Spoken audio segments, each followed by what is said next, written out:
Recent గా జరిగిన IPL mega auction లో తెలుగు ప్లేయర్స్ ఆంధ్ర నుంచి 5, తెలంగాణ నుంచి 2 టీమ్స్ ఎంచుకున్నాయి. ఆంధ్ర నుంచి ముఖ్యంగా చాలా పెద్ద ప్లేయర్స్ ఈసారి అన్సోల్డ్ అయ్యారు. అన్సోల్డ్ అయిన తర్వాత కూడా ఇండియన్ డొమెస్టిక్ సర్కిల్లో అతిపెద్ద T20 టోర్నీ అయిన సయ్యద్ ముస్తక్ అలీ టోర్నీలో అద్భుతంగా రాణిస్తున్నారు. అందులో ఫస్ట్ చెప్పుకోవాల్సిన పేరు టీమిండియా మాజీ టెస్ట్ వికెట్ కీపర్ కోన శ్రీకర్ భరత్. తను గత సీజన్ లో కేకేఆర్ తరపున టీంలో ఉన్నా కూడా ఆడే అవకాశాలు రాలేదు. ఈసారి ఆక్షన్ లో అన్సోల్డ్ అయ్యాడు. కానీ సయ్యద్ ముస్తక్ అలీ టోర్నీలో అద్భుతంగా రాణిస్తున్నాడు. లీగ్ స్టేజ్ లో 6 మ్యాచ్ల్లో ఒక్క మ్యాచ్ లోనే ఫెయిల్ అయ్యాడు. నాగాలాండ్ తో మ్యాచ్ లో 27 పరుగులు, గోవా మ్యాచ్ లో 57 నాట్అవుట్, మహారాష్ట్ర మ్యాచ్ లో మాత్రం కేవలం 7 పరుగులు చేశాడు. ఆ తర్వాత వరుసగా 3 మ్యాచ్ల్లో హాఫ్ సెంచరీలు చేశాడు. సర్వీసెస్ తో మ్యాచ్ లో 63 పరుగులు, కేరళ మ్యాచ్ లో చేజింగ్ లో 56 పరుగులతో నాట్అవుట్ గా నిలిచాడు. లీగ్ మ్యాచ్ లో లాస్ట్ మ్యాచ్ అయిన ముంబైతో ఫస్ట్ బ్యాటింగ్ చేసిన ఆంధ్ర తరపున శ్రీకర్ భరత్ ఏకంగా 93 పరుగులు చేసి నాట్అవుట్ గా నిలిచాడు. ఐపీఎల్ లో అన్సోల్డ్ అయినా కూడా డొమెస్టిక్ T20 క్రికెట్ లో అద్భుతంగా రాణిస్తున్నాడు. ఐపీఎల్ లో అన్సోల్డ్ అయి ఆంధ్ర టీం తరపున చెలరేగి ఆడుతున్న ఇంకొక ప్లేయర్ రికీ బాయ్. గత సీజన్ లో ఢిల్లీ క్యాపిటల్స్ తరపున ఆడిన రికీ బాయ్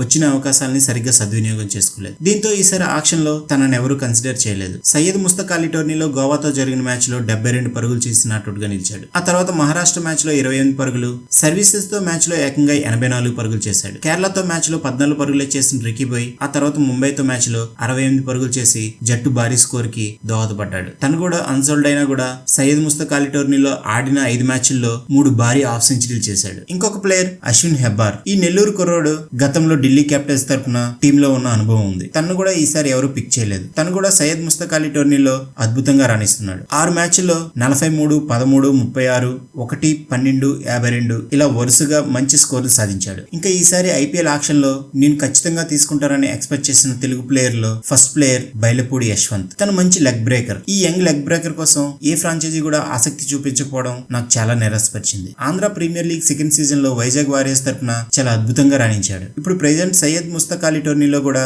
మహారాష్ట్రతో జరిగిన మ్యాచ్ లో ఆంధ్ర జట్టు తరపున 29 పరుగులు ఇచ్చి 3 వికెట్లు తీశాడు. క్విక్ లెగ్ బ్రేకర్ అయిన యశ్వంత్ ని ఈసారి ఎవరు పిక్ చేయకపోయినా తన పర్ఫార్మెన్స్ ఇదే విధంగా కంటిన్యూ అయితే ఖచ్చితంగా ఐపీఎల్ లో ఏదో ఒక టీంలో తన స్థానం సంపాదిస్తాడు. ఇంకా ఐపీఎల్ కి ఎంపికై ప్రస్తుతం ఆంధ్ర టీంలో ఆడుతున్న ప్లేయర్స్ నితీష్ కుమార్ రెడ్డి సెలెక్ట్ అయినా కూడా నేషనల్ డ్యూటీస్ వల్ల తను ఇప్పుడు ఆస్ట్రేలియాలో ఉన్నాడు. అక్కడ చాలా అద్భుతంగా రాణిస్తున్నాడు. ఇప్పుడు ఐపీఎల్ లో సెలెక్ట్ అయి ఆంధ్ర టీంలో ఆడుతున్న మరొక ప్లేయర్ సత్యనారాయణ రాజు. తనని ముంబై ఇండియన్స్ కొనుగోలు చేసింది. ఈ టోర్నీలో ఆడిన 6 మ్యాచ్ల్లో 6 వికెట్లు పడగొట్టాడు. కేరళ సర్వీసెస్ టీమ్స్ తో జరిగిన మ్యాచ్ల్లో 2 వికెట్లు కూడా తీశాడు. మరొక ప్లేయర్ సిఎస్కే టీమ్ లో సెలెక్ట్ అయిన షేక్ రషీద్ మాత్రం ఈ సిరీస్ లో పెద్దగా రాణించలేదు. సర్వీసెస్ తో జరిగిన మ్యాచ్ లోనే 21 పరుగులు చేశాడు. ఇంకా పంజాబ్ కింగ్స్ కి సెలెక్ట్ అయిన పైలా అవినాష్ తను మిడిల్ ఆర్డర్ అవడం వల్ల ఈ సిరీస్ లో పెద్దగా అవకాశాలు రాలేదు. మహారాష్ట్రతో మాత్రం 55 పరుగులు చేసి సత్తా చాటాడు. ఇంకా ఢిల్లీ క్యాపిటల్స్ కి సెలెక్ట్ అయిన టెక్కలి యువ సంచలనం త్రిపురాణ విజయ్ సయ్యద్ ముస్తక్ అలీ టోర్నీలో ఎక్కువ మ్యాచ్లు ఆడే ఛాన్స్ రాలేదు. ఈ శ్రీకాకుళం కుర్రాడు ఆడినవి 2 మ్యాచ్లు అయినా కూడా అందులో నాగాలాండ్ తో జరిగిన మ్యాచ్ లో